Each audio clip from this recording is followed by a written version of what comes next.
বিসমিল্লাহির রহমানির রহিম। আসসালামু আলাইকুম।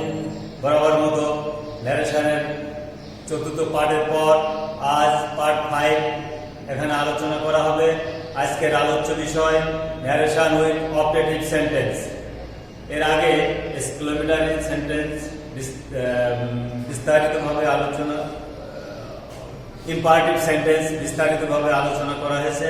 আজ আমরা অপারেটিভ সেন্টেন্স শুরু করতে যাচ্ছি। শুরুতেই জানিয়ে দিই অপারেটিভ সেন্টেন্স কি বা অপারেটিভ সেন্টেন্স কাকে বলে। অপারেটিভ সেন্টেন্স হচ্ছে ইচ্ছা বা প্রার্থনা সূচক বাক্য। যে বাক্য দ্বারা কোনো ইচ্ছা বা প্রার্থনা বোঝায় তাকে অপারেটিভ সেন্টেন্স বলে। এখন অপারেটিভ সেন্টেন্স আমরা কিভাবে চিনব, চেনার উপায়টা এখানে আছে। অর্থাৎ সাধারণত মে দ্বারা অথবা লং লিভ দ্বারা ইম্পারেটিভ অপারেটিভ সেন্টেন্স শুরু হয় এবং কোনো কোনো বাক্য বা সেন্টেন্স সরাসরি উইশ করা হয়। এখানে উইশ সরাসরি লেখার অর্থ হচ্ছে যে আমরা কাউকে উইশ করলাম, কংগ্রাচুলেশন যখন জানাই তখন আমরা বলি happy birthday to you, happy marriage day to you. কখনো বলি গুড মর্নিং, গুড ইভিনিং। এইগুলো হচ্ছে সরাসরি। আর যেগুলো মে দ্বারা মে ইউ লিভ লং আমরা এরকম বলি। অর্থাৎ আমরা এভাবেই মে আল্লাহ হেল্প ইউ, এই ধরনের বাক্য মে দ্বারা শুরু হবে এবং সেই বাক্য মে আল্লাহ হেল্প ইউ, আল্লাহ তোমার সাহায্য করুক, এইটা দ্বারা কি বোঝাচ্ছে? সরি, এক্সক্লামেটরি না, এটা operative sentence. May Allah help you.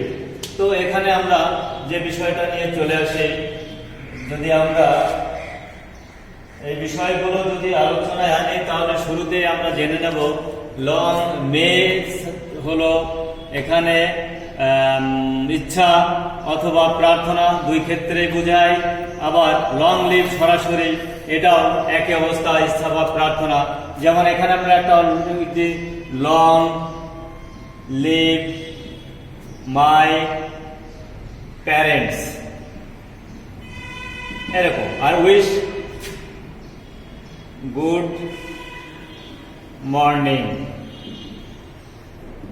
Happy sleeping. এইগুলো হচ্ছে আমরা সরাসরি উইশ করছি। তবে এখন আমরা অপারেটিভ সেন্টেন্স বুঝলাম, চেনার উপায়টিও জেনে নিলাম। মে বা লং দ্বারা শুরু হবে অথবা সরাসরি মে লং না থেকে উইশ যেটা করবে সেটা, বা কারো যদি প্রার্থনা করা হয় সংক্ষেপে যেটা মে বা লং থাকলো না কিন্তু ইচ্ছা বা প্রার্থনা বোঝাচ্ছে, সেটাও অপারেটিভ সেন্টেন্সের অন্তর্ভুক্ত। অর্থাৎ এখানে তিন ধরনের উপায়টা আছে, তিন ধরনের উপায় এখানে বলা হলো। এরপরে আমরা আসছি রিপোর্টিং ভার্ব। অর্থাৎ আমরা জানি ন্যারেশনের দুটো অংশ থাকে। বাম পাশের যে অংশটি সেই কমা থাকে, অর্থাৎ ইনভার্টেড কমার অপর অংশ, সেটার যে ভার্ব পরিবর্তন হয় সেটাকে বলা হচ্ছে রিপোর্টিং ভার্ব। রিপোর্টিং ভার্ব যদি আমরা পরের অংশ অর্থাৎ ইনভার্টেড কমার ভিতর যদি আল্লাহ বা গড থাকে তাহলে সেই ক্ষেত্রে আমরা রিপোর্টিং ভার্ব পরিবর্তন করব প্রেড, অর্থাৎ প্রার্থনা। যেখানে আল্লাহ বা গডের সাথে সরাসরি সংযুক্ত জড়িত সেই বাক্যটিকে দিব রিপোর্টিং ভার্ব হিসাবে প্রেড। এবং যদি শুভেচ্ছা, শুভকামনা বা কোনো ইচ্ছা বোঝায় তাহলে অবশ্যই আমরা উইশ দেব। বিদায় জানালে আমরা বেড দেব। এটা হচ্ছে রিপোর্টিং ভার্বের পরিবর্তন। অর্থাৎ আমরা যেরকম অ্যাসার্টিভের পরিবর্তন হয়ে সে বা সেইড পরিবর্তনের টোল্ড হয়, ঠিক তেমনি করে এখানে তাই। এবং সর্বশেষ এই বাক্যগুলো অ্যাসার্টিভে রূপান্তরিত হয়ে যাবে। এটা আগের ক্লাসে বলা হয়েছে যে assertive, interrogative, imperative, operative, exclamatory sentence, যাবতীয় সেন্টেন্স অ্যাসার্টিভ সেন্টেন্সে পরিণত হয় ইনডাইরেক্ট ন্যারেশনে। এবার আমরা অন্যান্য ক্ষেত্রে আমরা যে পরিবর্তনটা আসে সেই পরিবর্তনটা আমরা দেখে নিই। মে বা লং দ্বারা যদি কোনো অপারেটিভ সেন্টেন্স শুরু হয় তাহলে আমরা কনজাংশন হিসাবে ড্যাট ব্যবহার করব। যদি মে বা লং দ্বারা অপারেটিভ সেন্টেন্স শুরু হয় তাহলে কনজাংশন হিসাবে দ্যাট ব্যবহার করব, কিন্তু অবজেক্ট থাকলে তুলে দেব, অবজেক্ট বসাবো না, এখানে অবজেক্ট বসবে না। আবার ঠিক ব্যতিক্রমটা হচ্ছে যদি উইশ থাকে, সরাসরি যদি উইশ থাকে, আমরা যেরকম গুড মর্নিং আমরা এখানে বলছি, এটা যদি থাকে happy reading, happy learning, happy sleeping, happy nice day, এভাবে যদি আমরা কাউরে সরাসরি যদি তার আমরা প্রার্থনা করি বা উইশ করে থাকি, তাহলে সেই ক্ষেত্রে অবশ্যই দ্যাট বসবে না, কিন্তু অবজেক্ট বসবে। অর্থাৎ সরাসরি উইশ করলে দ্যাট বসবে না, অবজেক্ট বসবে। মে বা লং দ্বারা উইশ করা হলে তাহলে কি হবে, দ্যাট বসবে, অবজেক্ট বসবে না। এটা কিন্তু মনে রাখতে হবে, এটা অনেকটা গুরুত্বপূর্ণ বিষয়। এখানে দ্যাট বসে, অবজেক্ট বসে না, আর এখানে দ্যাট বসে না কিন্তু অবজেক্ট বসে, আর এখানে বসে না। এখানে নাটা একটু গুরুত্ব দিয়ে বুঝতে হবে। এবার আমরা চলে আসি স্ট্রাকচারে, অর্থাৎ অপারেটিভ সেন্টেন্সের স্ট্রাকচার খুব সহজ। প্রথমে আমরা এখানে দেখিয়েছি সাবজেক্ট কখন, যখন উইশ বা প্রে থাকবে। আমরা এখানে দুটো ভাগে ভাগ করেছি, একটা হলো উইশ বা প্রে, একটা হচ্ছে সরাসরি উইশ করা। সরাসরি উইশ করা, সেখানে কি মে বা লং লিভ থাকবে না, সেটা হচ্ছিল সরাসরি উইশ করা। সেখানে মে বা লং লিভ থাকবে না, সেটি হচ্ছিল সরাসরি উইশ। তো আমরা এখানে এক্সাম্পলটা করলে আমরা স্ট্রাকচার ওয়ানটা ভালো করে বুঝে নিতে পারবো। এখানে সাবজেক্ট আছে, আমরা এখানে সাবজেক্ট লিখবো হি। তারপর আছে এখানে কি লিখবো, উইশ লিখবো না প্রেড লিখবো না উইশ লিখবো প্রে লিখবো, যেটাই হোক। এখানে কিভাবে আমরা এটা মেইনটেইন করবো, এখানে আমরা এই অপারেটিভ সেন্টেন্সটা দেখবো। অপারেটিভ সেন্টেন্সটা আমরা দেখবো যে এখানে কিভাবে রয়েছে এই অপারেটিভ সেন্টেন্সটি। এখানে মে, আমরা জানি মে দ্বারা যদি শুরু হয়, এখানে আমরা মে বা লং দ্বারা শুরু হয় তাহলে দ্যাট বলবে। কিন্তু এর আগে আমরা দেখেছি এই তিনটা আমরা রিপোর্টিং ভার্ব হয়। রিপোর্টিং ভার্ব এখানেও দেয়া আছে। এখানে আমরা যেহেতু আল্লাহ, এখানে আল্লাহ বা গড থাকলে আমরা কি দেবো, আল্লাহ বা গড থাকলে প্রেড দেবো। তাহলে এখানে আমরা উইশ না লিখে প্রেড লিখবো। তাহলে হি প্রেড, তারপর আছে দ্যাট। আমরা আগেই বলেছি উইশ বা প্রে থাকলে বা মে বা লং দ্বারা শুরু হলে, মে বা এই লং দ্বারা শুরু হলে এখানে অবজেক্ট বসবে না। তাহলে এখানে অবজেক্ট নাই, স্ট্রাকচারে নাই। আমরা এখানে এই অবজেক্ট এখানে বাদ দিয়ে দেবো, তাহলে সরাসরি চলে আসবো দ্যাট হি প্রেড দ্যাট। এবার আসে সাবজেক্ট। এই সেন্টেন্সটা কে ব্লেস করবে, আল্লাহ ব্লেস করবে, আল্লাহ এখানে সাবজেক্ট।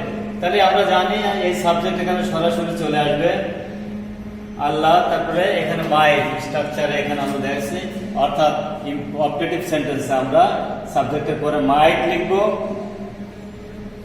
মাইট। তারপরে ভার্ব, এখানে ভার্ব হচ্ছিল কি, এই মাইটটাই হচ্ছিল ভার্ব। এখানে অন্য মাইটটা এখানে মডেল ভার্ব, এখানে ভার্বটা হচ্ছিল প্লেস।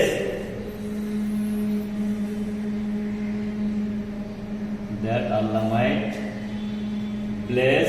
এখানে আছে ইউ আছে। আমরা জানি সেকেন্ড পারসন ফলো করবো কাকে, ফার্স্ট পারসন ফলো করে সাবজেক্টকে, সেকেন্ড পারসন ফলো করে অবজেক্টকে। তাহলে মি আছে, তাহলে কাকে, এই যেহেতু এই ভার্বের পরে আছে ইউ, তাহলে এই ইউটা ছিল অবজেক্ট ইউ। তাহলে এখানেও আমরা সেকেন্ড পারসন ফলো করবে অবজেক্টকে, অবজেক্ট এখানে মি। তাহলে এখানে এর সাবজেক্টিভ, এর অবজেক্টিভ ফর্মও মি, আই হলো সাবজেক্টিভ ফর্ম। যেহেতু বসবে এখানে কি বাক্যাংশ, প্রোনাউন বা পারসন, এই জন্য আমরা এখানে এই ইউটা যেহেতু অবজেক্টিভ ফর্ম আছে, তখন এটারও অবজেক্টিভ ফর্ম মি বসে যাবে। তাহলে he prayed that Allah might bless me. এবার আমরা চলে আসি দ্বিতীয় উদাহরণে। এখানে আছে Rupa told me may you live long, এটার সাথে মিলে রেখেছে। এখানে আল্লাহ আছে, এখানে আল্লাহ নাই, সেহেতু এখানে আমরা উইশ দেবো, প্রেড দেব না। তাহলে রূপা, এখানে সাবজেক্ট আছে, সাবজেক্ট রূপা। তারপরে এখানে উইশ বা প্রেড, এই সমাধানটা আসবে হলো মে বা লং লিভ। এখানে মে থাকলে, এখানে মে থাকলে কি হবে, মে থাকলে এখানে আমরা অবশ্যই দ্যাট বসাবো, কিন্তু আমরা তার আগে সমাধান করবো এখানে উইশ বা প্রে বসবে। তাহলে আল্লাহ বা গড থাকলে আমরা সেখানে প্রে বসাবো, কিন্তু যেহেতু এটা সাধারণ শুভকামনা, সেহেতু এখানে আমরা উইশ ব্যবহার করবো। তাহলে উইশ, তারপরে হলো conjunction that, Rupa wish that, এখানে সাবজেক্ট হলো ইউ, যেহেতু ভার্বের আগে ইউ আছে তাহলে এখানে এটা সাবজেক্টিভ ফর্ম, তাহলে ইউটা সেকেন্ড পারসন অবজেক্টকে ফলো করবে, তাহলে যেহেতু এটা সাবজেক্ট মি এর সাবজেক্টিভ ফর্ম বসবে, আই বসবে, তারপরে এখানে সাবজেক্ট বসলো, তারপরে আসবে মাইট, তারপর আছে ভার্ব আছে বা বাকি অংশ দিলেও হবে, ভার্ব সহ বাকি অংশ, এই কথা আমরা লিখতে পারি লিভ লং। এই দ্বিতীয় বাক্যটি আমরা বললাম Rupa told me, Rupa wish that I may you live long, মানে আই মাইট লিভ লং। এটা হচ্ছিল এই দ্বিতীয় বাক্যের সমাধান। এবার আমরা চলে আসি এক্সাম্পল 3-তে। Ravi told me long live our country. আমরা জানি এই লং লিভ থাকলে অবশ্যই এখানে অবজেক্ট বসবে না, এটা আমরা জেনেছি। আর আমরা জানি লং লিভ থাকলেও যেহেতু এটা সরাসরি উইশ করার ক্ষেত্রে নাই, সেহেতু এটা আমরা কিসে নিয়ে আসবো, এটা আমরা এখানে সাবজেক্ট আছে, সরাসরি সাবজেক্ট আসবে, তারপরে আসে হলো উইশ বা প্রেড। এখানে আমরা জানি যে গড বা আল্লাহ থাকলে শুধু প্রেড আসবে, অন্য সকল ক্ষেত্রে উইশ আসবে, তাহলে রবি উইশ। তারপরে এখানে দ্যাট আছে, দ্যাট আসবে, রবি উইশ দ্যাট। তারপরে আসলে সাবজেক্ট আছে এই লং লিভ করবে কে, আওয়ার কান্ট্রি, সাবজেক্ট এখানে আওয়ার কান্ট্রি। তারপরে আসবে মাইট, তারপর আছে ভার্ব বা বাকি অংশ লং লিভ, লং লিভ। তাহলে এখানে আমরা এভাবে আমরা লিখতে ভার্ব সহ বাকি অংশ, এভাবে আমরা লিখতে পারি ভার্ব সহ বাকি অংশ। তাহলে Ravi wish that our country might live long. এবার আমরা চলে আসি him who told me good morning. এইটি আমরা চলে আসলাম সরাসরি উইশ করার ক্ষেত্রে এটা ব্যবহৃত হয়। এখানে আমরা দ্যাট বসাবো না, কিন্তু অবজেক্ট বসাবো। এখানে এই সরাসরি এই রুলের আওতায় চলে আসছে, সরাসরি উইশ থাকলে দ্যাট বলবে না, অবজেক্ট বলবে।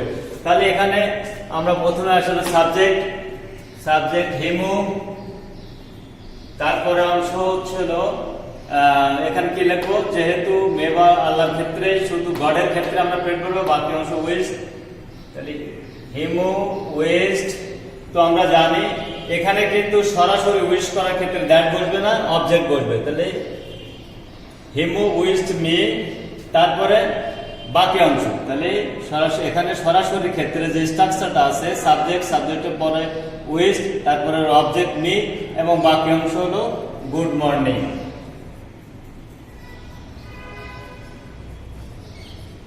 এবার আমরা সর্বশেষ আমরা এক্সাম্পলটা দেখি। এখানে আছে রূপা, যেহেতু প্রথমে বলবে সাবজেক্ট রূপা, তারপরে আছে উইস্ট, আমরা এখানে উইস্ট লিখবো। তারপরে আছে অবজেক্ট মি, তারপরে আছে বাকি অংশ হলো হ্যাপি রিডিং। তো শিক্ষার্থী বিন্দু, আজকে এই ছিল ছোট্ট এই ক্লাসে ন্যারেশন উইথ অবজেক্টিভ সেন্টেন্স। প্রথমে অবজেক্টিভ সেন্টেন্সকে আমরা জেনে নিব, সেটি হচ্ছে ইচ্ছা বা প্রার্থনা সুযোগ। কিভাবে চিনব, বাক্যটি মে বা লং লিভ দ্বারা শুরু হবে অথবা কোনো সরাসরি উইশ করা হবে, এই হলো এইভাবে আমরা চিনব। এবং রিপোর্টিং ভার্বে পরিবর্তন হবে, যদি এখানে আমরা প্রেড কখন ব্যবহার করব, রিপোর্টিং ভার্বে। যদি এখানে উইশ, এখানে পরের অংশ অর্থাৎ এইখানে যদি মে বা লিভ লং থাকে, তাহলে এখানে সাবজেক্ট হিসাবে যদি আল্লাহ বা গড থাকে, তাহলে এখানে আমরা প্রেড ব্যবহার করব কনজাংশন হিসাবে, রিপোর্টিং ভার্ব হিসাবে। আর যদি আল্লাহ বা গড এই জাতীয়, অর্থাৎ যার কাছে পরিশিপ করা যায়, প্রার্থনা করা যায়, এই ক্ষেত্রে বাদে সকল ক্ষেত্রে আমরা উইশ ব্যবহার করব। এবং আরেকটা জিনিস মনে রাখবো, যদি সরাসরি উইশ করা হয়, এক্ষেত্রে যদি সাবজেক্টের কোনো উল্লেখ না থাকে, তাহলে সেক্ষেত্রে আমরা এই স্ট্রাকচারটা ব্যবহার করব। সাবজেক্ট, ওয়েস্ট, অবজেক্ট এবং বাকি অংশ। এই ছিল আজকের ক্লাস। সবাইকে পরবর্তী ক্লাসের আমন্ত্রণ জানাই। আল্লাহ হাফেজ।